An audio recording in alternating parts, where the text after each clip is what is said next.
I'm installing a subwoofer in a 2006 Honda Pilot.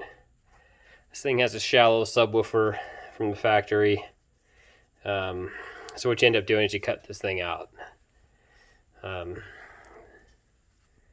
get this panel out, you got to remove the seat because there's two screws down there and it pulls straight out. You kind of have to fish it out around this thing so it kind of pivots out. Now, I would say a lot of this is self-explanatory. The hard part is getting the other subwoofer in here. What I want to show is the depth of this subwoofer here compared to the new one. You can see it's much deeper. Oddly enough, that was an Alpine speaker. I was kind of surprised. Got a new Alpine here. But anyway, so some guys will make templates out of wood. So you can tell here, this is going to fit without any additional spacing on top of the old cover. But what am I trying to show? What is the point? The point is, I couldn't figure out how to make a bracket to hold this speaker, and I thought this was pretty smart. I just cut the old speaker, the periphery of it, off, and then use that, come on, focus, to hold this in.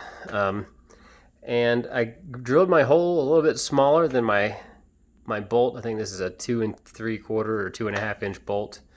And that is going to just screw back into its old place with 4 screws. And hold your speaker in. Pretty simple. Try to save you a trip to the hardware store here. Sorry, this is terrible camera work, but I just wanted to make a video for you guys real quick. That screw is 3.5 inches long, and it's plenty to get in there. So take a sawzall or jigsaw, cut around your speaker, and boom, mounts for the new speaker. If you have any questions, let me know. I don't really think there's any other tips for this job. It's pretty straightforward. I kind of flipped this thing on its side and used this interior as a guide for my bit. This is going to end up being a ported enclosure. I guess you could seal it if you wanted to. I'm running 200 watts to a 250 amps or watt speaker, so it's gonna be slightly underpowered. So ported's fine. I think that's all the tips I got. Removing the seats suck, but anyway, pretty terrible video. Just a quick one to show you how to make yourself a nice little mount for your new speaker there.